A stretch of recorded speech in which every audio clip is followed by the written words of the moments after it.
नमस्कार दोस्तों, आशा करते हैं आप लोग अच्छे होंगे और इस संकट की घड़ी में आप लोग अपना सेफ्टी के लिए सरकार के दिए गए निर्देशों का पालन भी कर रहे होंगे। यदि आप लोग सरकार के दिए गए निर्देशों का पालन कर रहे हैं तो कृपया हमें कमेंट में ज़रूर लिखें, ठीक है?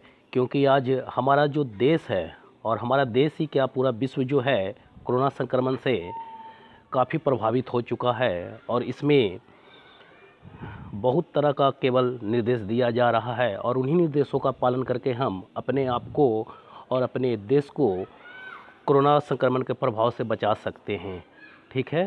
तो कृपया हमें अपने इसमें कमेंट ज़रूर दें कि आप लोग कोरोना संक्रमण के से बचाव के लिए क्या कर रहे हैं, ठीक है? देखिए, हम लोगों ने सब्जेक्ट वर्ब एग्रीमेंट का पार्ट 3 तक का वीडियो में रूल नंबर 1 to 18 तक का पढ़ लिया है, ठीक है? आज हम लोग सब्जेक्ट वर्ब एग्रीमेंट का पार्ट 4 पढ़ने जा रहे हैं और जिन लोगों ने हमारे वीडियो को पार्ट 1, पार्ट 2 या पार्ट 3 नहीं देखा है, पहले वो इस वीडियो को देख ले, ठीक है? तो आइए जानते हैं पार्ट 4 फ्रॉम रूल नंबर 19, ठीक है? रूल नंबर 19 क्या है? द प्लस एडजेक्टिव के साथ पुलर वर्ब का यूज किया जाता है। द प्लस एडजेक्टिव के साथ पुलर वर्ब का यूज किया जाता है। यहाँ देखिए मीन्स में क्या कह रहा है कि the plus adjective is equal to plural noun and we all know that plural noun takes plural verb and plural verb है क्या? तो हैव, डू, आर, वर और सारा भी1 ये क्या है? पुलर वर्ब है, ठीक है? अब द प्लस एडजेक्टिव से हमारा क्या तात्पर्य है? आप देख रहे हो कि यहाँ ये रीच है। रीच एक क्या है? एक एडजेक्टिव है। रीच क्या है? एक एडजेक्टिव है। इस एडजेक्टिव के पहले जब द हम लोग लगा देते हैं तो यह एडजेक्टिव का गुण खो देता है और क्या बन जाता है? एक पुलर नाउन बन जाता है। तो जब ये पुलर नाउन बन गया तो इसके साथ हम लोग कैसा वर्ब यूज करेंगे? पुलर वर्ब यूज करेंगे। तो द रीच इज या आर, तो हम लोग जानते हैं कि इज एक सिंगुलर वर्ब है इसलिए ये इनकरेक्ट है और आर एक पुलर वर्ब है तो आर करेक्ट होगा। तो समझ में आ गया होगा कि ये क्यों अपने साथ पुलर वर्ब ले रहा है। इसी तरीके से एग्जाम्पल नंबर 2 देखिए। एग्जाम्पल नंबर 2 देखिए। एग्जाम्पल नंबर 2 क्या कह रहा है? देखिए, द पुअर वर्क या works from dawn to dusk. Work या works from dawn to dusk, तो ये हम लोग बोलेंगे वर्क। वर्क्स यदि बोलते हैं तो ये इनकरेक्ट हो जाता है। क्यों? क्योंकि अभी हमने कहा कि यदि एडजेक्टिव के पहले द लग जाए तो वो एडजेक्टिव का गुण खो देता है और क्या बन जाता है? पुलर नाउन बन जाता है और किसी भी पुलर नाउन के साथ हम लोग पुलर वर्ब यूज करते हैं इसलिए ये क्या होगा? वर्क होगा, ठीक है? आइए तीसरे एग्जाम्पल से समझते हैं। यहाँ देखिए, the brave was ever awarded, तो यहाँ पर फिर वही चीज़ है। ये ब्रेव क्या है? ये एक एडजेक्टिव है और एडजेक्टिव के पहले द लग जाने से वो क्या बन जाता है? पुलर नाउन बन जाता है और किसी भी पुलर नाउन के साथ पुलर वर्ब का यूज किया जाता है। आई होप ये समझ में आया होगा। आइए अगले रूल की ओर चलते हैं। अगला रूल क्या कह रहा है? If, as if, I wish के साथ वर्तमान के अनफुलफिल्ड कंडीशन बताने के लिए प्रत्येक सब्जेक्ट के साथ वर्क का यूज होता है, वाज का नहीं।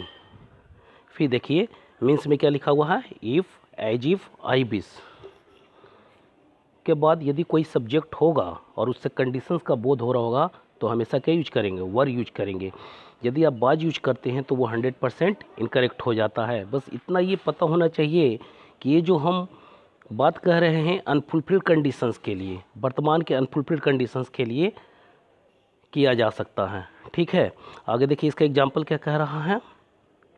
इफ़ ही वाज या वर अ वर्ड, तो मैंने अभी कहा कि सब्जेक्ट कुछ भी हो इफ़ के बाद, ठीक है? यदि वर्तमान का कंडीशन बताना हो तो उसके साथ वर का यूज करेंगे, वाज का यूज नहीं करेंगे। आगे देखते हैं एग्जाम्पल नंबर 2। एग्जाम्पल नंबर 2 है, एग्जाम्पल नंबर 2 देखिए क्या कह रहा है? She talks to me as if she was ever my wife. अब यहाँ देखिए एज इफ है, एज इफ के बाद यहाँ सब्जेक्ट क्या यूज किया गया? सी, और सी के बाद हम लोग क्या यूज करते हैं? वर का यूज करते हैं। यदि वाज का यूज करते तो ये 100% इनकरेक्ट हो जाएगा क्योंकि ये वर्तमान के अनफुलफिल कंडीशंस हैं और इस स्थिति में इफ़, एज इफ तथा आई विश के बाद हमेशा सब कोई भी सब्जेक्ट रहे उसके बाद वर का यूज किया जाता है। एग्जाम्पल नंबर 3 भी देख लें, है ना। आई विश आई वाज या were the prime minister of India. यहाँ देखिए आई विश के बाद सब्जेक्ट का यूज किया गया है, आई यूज किया गया है। और हमने अभी कहा कि वर्तमान के अनफुलफिल्ड कंडीशन के लिए हमेशा कोई भी सब्जेक्ट हो उसके साथ वर का यूज करेंगे। तो I wish I were the prime minister of India, ये भी समझ में आ गया रूल। आगे अगला रूल देखिए, रूल नंबर 20। रूल नंबर 20 क्या कह रहा है? रूल नंबर 20 कह रहा है विषयों के नाम के पहले द या पॉसेसिव एडजेक्टिव का यूज होने पर इसके साथ प्लूरल वर्ब का यूज होता है, लेकिन इसका अर्थ बदल जाता है।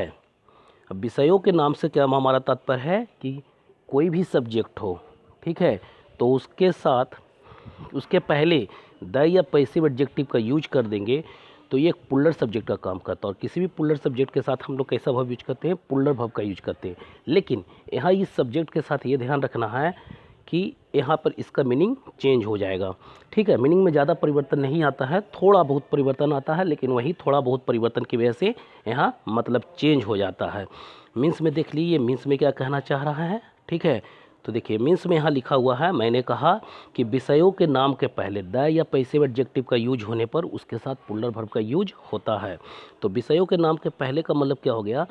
कोई भी नेम ऑफ सब्जेक्ट हो, है ना। जैसे कि ज़्यादातर किस प्रकार का सब्जेक्ट जो ICS एंडिंग सब्जेक्ट हो, जैसे मैथमेटिक्स हो गया, फिजिक्स हो गया, इकोनॉमिक्स हो गया, इस तरह का सब्जेक्ट रहे तो उस स्थिति में इस नियम को हम लोग अप्लाई करेंगे। अब आर्टिकल का मतलब क्या हो गया?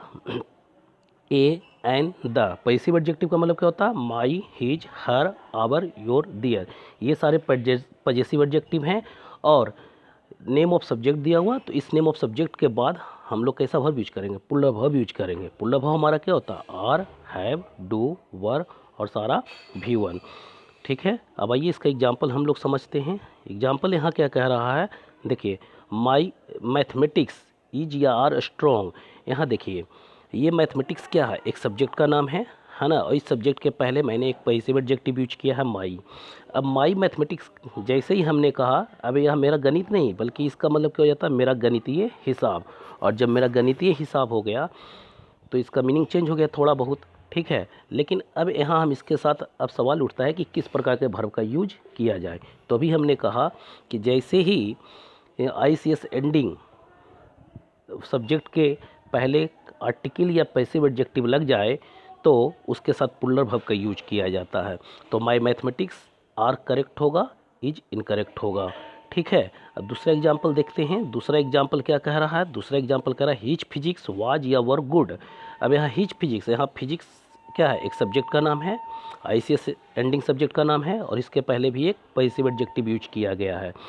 और इसका क्या मतलब हो गया? उसका भौतिकीय हिसाब।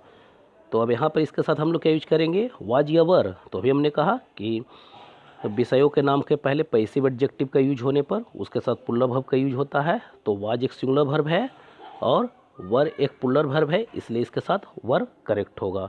आइए रूल नंबर 21 चलते हैं। रूल नंबर 21 क्या कह रहा है? किसी कंट्री के नाम के साथ स्पोर्ट्स के नाम जुड़ जाने पर उसके साथ प्लूरल वर्ब का यूज होता है, क्योंकि इस कंडीशन में देश के खिलाड़ियों का बोध होता है। अब ये केवल कंट्री का नाम नहीं है बल्कि क्या है इसमें कंट्री के नाम के साथ स्पोर्ट्स का नाम जुड़ गया है। और जब स्पोर्ट्स का नाम जुड़ जाता है तो उससे कंट्री का बोध नहीं होकर बल्कि किसका बोध होता है? देश के खिलाड़ियों का बोध होता है। इसलिए इसके साथ हमेशा और हमेशा कैसा वर्ब लेगा? Plural verb. और प्लूरल वर्ब हम लोग जानते हैं क्या क्या होता है? आर, हैव, डू, वर और सारा V1। तो आइए देखते हैं, इसको एग्जाम्पल के थ्रू समझते हैं, है ना। जैसे देखिए एग्जाम्पल नंबर 1 है इंडिया हैज या have won the world cup in cricket twice. यहाँ कंट्री का नाम आ रहा है और यहाँ एक स्पोर्ट्स का नाम आ रहा है। अभी हमने कहा कि जब किसी सेंटेंस में क्या देश के नाम के साथ स्पोर्ट्स का नाम जुड़ जाए तो उसके साथ प्लूरल वर्ब का यूज होता है। हैज ये एक सिंगुलर है और हैव प्लूरल है, तो इसलिए यहाँ पे हम लोग क्या यूज करेंगे? हैव यूज करेंगे, क्योंकि इसमें स्पोर्ट्स का नाम दिया गया है। फिर इसी तरीके से एग्जाम्पल नंबर 2 देखिए, ऑस्ट्रेलिया हैज या have defeated England in the first cricket match. अब यहाँ पर भी क्रिकेट मैच के बारे में बात किया जा रहा है, मतलब स्पोर्ट्स का नाम दिया गया है और ये ऑस्ट्रेलिया क्या है, एक कंट्री का नाम है, तो इसलिए यहाँ क्या हो जाएगा, हैव हो जाएगा। यदि आप हैज का यूज करेंगे तो क्या हो जाएगा, इनकरेक्ट हो जाएगा। अब अगला रूल देखते हैं हम लोग। अगला रूल क्या कह रहा है, यदि सिंगल इन्फिनिटिव, सिंगल जिरंड तथा सिंगल क्लॉज का यूज सेंटेंस के सब्जेक्ट के रूप में हो तो उनके साथ सिंगुलर वर्ब का यूज किया जाता है। अब सवाल उठता है कि ये सिंगल इन्फिनिटिव क्या है, सिंगल जिरंड क्या है, सिंगल क्लॉज क्या है।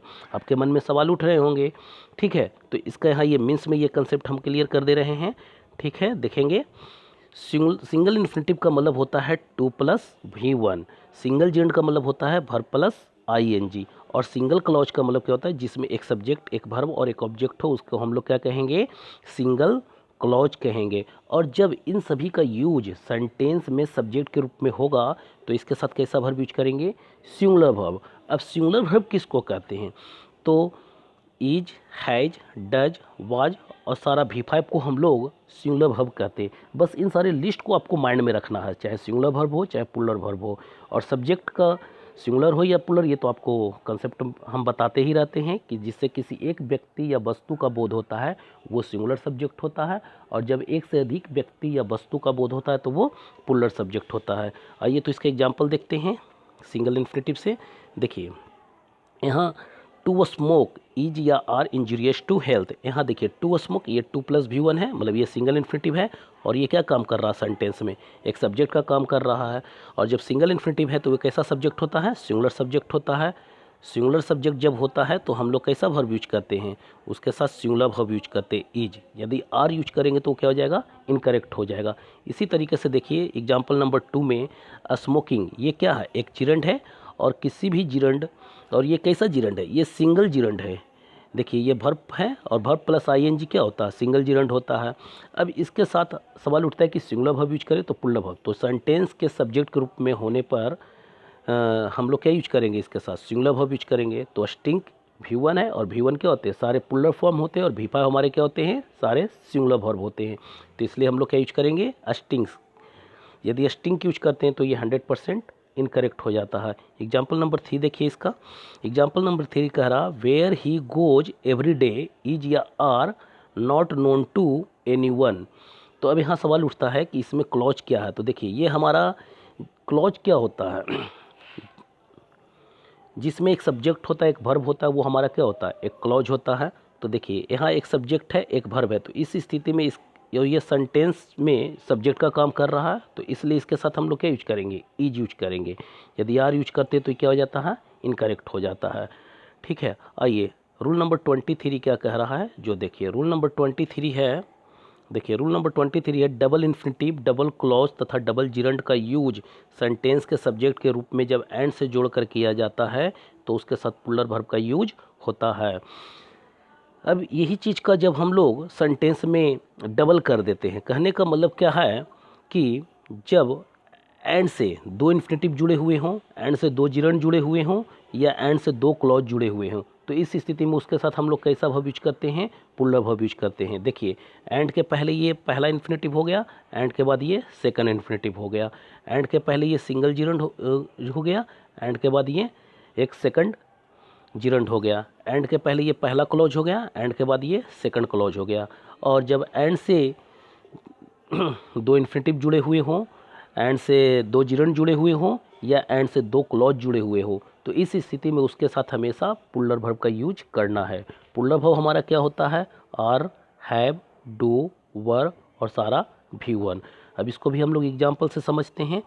देखिए एग्जाम्पल क्या है, जो देखते चले जाए इसको, है ना। देखिए फर्स्ट एग्जाम्पल है, to smoke and to drink cause या कॉजेज लंग्स कैंसर। तो अब यहाँ देखिए हमने कहा कि जब 2 इन्फिनिटिव एंड से जुड़े हुए हैं, तो एंड ये है हमारा, और एंड के पहले फर्स्ट इन्फिनिटिव ये हो गया, और एंड के बाद सेकंड इन्फिनिटिव हमारा ये हो गया, ठीक है। तो ये दोनों एंड से जब जुड़ गया तो ये अब कैसा काम कर रहा है, एक प्लूरल सब्जेक्ट का काम कर रहा है, और प्लूरल सब्जेक्ट के साथ कैसा वर्ब यूज करते हैं, प्लूरल वर्ब। तो ये क्या हो जाएगा, कॉज प्लूरल वर्ब है और कॉजेज सिंगुलर वर्ब है, तो कॉज करेक्ट होगा, कॉजेज इनकरेक्ट हो जाएगा। एग्जाम्पल नंबर 2 देखिए, स्विमिंग एंड डांसिंग इज या are the kind of exercises.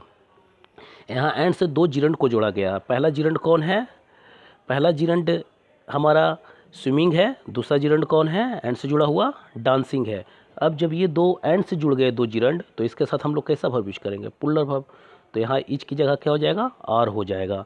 ठीक है, एग्जाम्पल नंबर 3 देखिए। एग्जाम्पल नंबर 3 कह रहा where he goes and where he stays at night is या are not known to me. अब यहाँ देखिए एंड से दो क्लॉज जोड़ा गया, पहला क्लॉज ये हो गया, दूसरा क्लॉज ये हो गया। और जब ये दोनों क्लॉज एंड से जुड़ गए तो इसके साथ हम लोग कैसा वर्ब यूज करेंगे, पुल्लर वर्ब यूज करेंगे। यदि सिंगुलर वर्ब यूज करते तो ये 100% इनकरेक्ट हो जाता है। ठीक है, अब अगला रूल देखते हैं, रूल नंबर 24। रूल नंबर 24 क्या है, ऑफ से बने कलेक्टिव नाउन के बाद पुल्लर नाउन तथा सिंगुलर वर्ब का यूज होता है। ऑफ से बने कलेक्टिव नाउन के बाद पुल्लर नाउन तथा सिंगुलर वर्ब का यूज होता है। अब ऑफ से बने कलेक्टिव नाउन जो है हजारों की संख्या में है। ठीक है ना, बस इतना common error sentence statement fill in the blanks या क्लोज टेस्ट के लिए ये रूल याद रखना है कि ऑफ से बना हुआ कलेक्टिव नाउन सेंटेंस में कहीं पे भी दिखे तो उसके बाद नाउन जो आएगा पुल्लर आएगा और वर्ब जो आएगा वो सिंगुलर आएगा। अब आइए देखिए ऑफ से बने हुए कलेक्टिव नाउन के कुछ एग्जाम्पल में देख लें हम लोग। जैसे देखिए ऑफ से बना हुआ कलेक्टिव नाउन क्या है, ए बंच ऑफ है, अ ग्रुप ऑफ है, अ सीरीज ऑफ है, अ पेयर ऑफ है, अ बुके ऑफ है, अ सेट ऑफ है। ये हजारों की संख्या में है। इसमें हमने कुछ एग्जाम्पल्स केवल लिखे हैं, केवल आपको समझाने के लिए। ठीक है, अब जहाँ कहीं भी स्टेटमेंट में ये आएगा तो इसके बाद आपको पहला स्टेप क्या चेक करना है कि इसके बाद पुल्लर नाउन चेक करना है, और दूसरा स्टेप ये चेक करना है कि इसके बाद हमेशा सिंगुलर वर्ब यूज करना है। अब सिंगुलर वर्ब हमारा क्या क्या है, इज, हैज, डज, वाज और सारा V5। आइए इसके एग्जाम्पल के थ्रू हम लोग समझ लें। देखिए अ ग्रुप ऑफ वर्ड या वर्ड्स वाज या वर फ्लाइंग इन द स्काई। अब यहाँ देखिए एक ग्रुप ऑफ है और मतलब कि ऑफ से बना हुआ कलेक्टिव नाउन। तो ऑफ से बना हुआ कलेक्टिव नाउन में हमने अभी बताया कि सबसे पहला काम क्या करना है, इसके ठीक बाद नाउन चेक कीजिए कि नाउन किस प्रकार का यूज किया गया। यदि पुल्लर नाउन यूज है तब तो करेक्ट है, यदि सिंगुलर नाउन है तो वो इनकरेक्ट हो जाएगा। तो देखिए यहाँ वर्ड क्या है, एक सिंगुलर नाउन है तो ये इनकरेक्ट हो जाएगा, वर्ड्स पुल्लर नाउन है तो सही होगा। अब इसके बाद वर्ब कैसे यूज करना है, तो हमने भी बताया कि ऑफ से बने हुए कलेक्टिव नाउन के बाद पुल्लर नाउन तथा सिंगुलर वर्ब का यूज किया जाता है। तो बात सिंगुलर है जबकि बर एक पुल्लर वर्ब है। ठीक है, और सिंगुलर पुल्लर वर्ब में आपको कोई कन्फ्यूजन नहीं होना चाहिए, क्योंकि जितना भर भी मैंने बताया है सिंगुलर वर्ब पुल्लर वर्ब, हर बार हमने उसे डिनोट कर दिया सिंगुलर वर्ब को और पुल्लर वर्ब को। ठीक है, तो उसे आप अच्छे से लिस्ट को याद कर लीजिए। ठीक है ना, आपको सिंगुलर पुल्लर में कहीं पे भी कोई प्रॉब्लम नहीं होगा। ठीक है, अब आइए देखिए दूसरा एग्जाम्पल क्या करा, ए पेयर ऑफ शू या शूज इज या आर नेसेसरी फॉर एवरीवन। ठीक है, तो ए पेयर ऑफ भी क्या है हमारा, ऑफ से बना हुआ कलेक्टिव नाउन है। तो ऑफ से बने हुए कलेक्टिव नाउन के बाद अभी हमने बताया कि इसके बाद पुल्लर नाउन यूज करना है तो शूज सही हो जाएगा और शू इनकरेक्ट हो जाएगा, और सिंगुलर वर्ब यूज करना है तो इज एक सिंगुलर वर्ब है तो ये सही होगा, और एक पुल्लर वर्ब है तो ये क्या हो जाएगा, इनकरेक्ट हो जाएगा।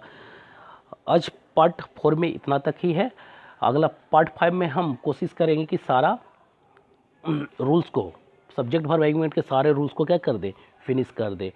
और ये जो रूल्स मैं आपको बतला रहा हूँ वो एग्जामिनेशंस के पॉइंट ऑफ व्यू से काफ़ी इम्पोर्टेंट है, क्योंकि ऑलमोस्ट क्वेश्चन चाहे वो एसएससी के हों, बैंक के हों, डिफेंस के हो, इंश्योरेंस के हो, ठीक है, मतलब कि इंडिया में कॉम्पिटिटिव से में जिसमें भी इंग्लिश से क्वेश्चन पूछे जाते हैं इतने ही रूल से क्वेश्चंस दिए जाते हैं, और ये सारे के सारे बहुत इंपॉर्टेंट रूल्स हैं।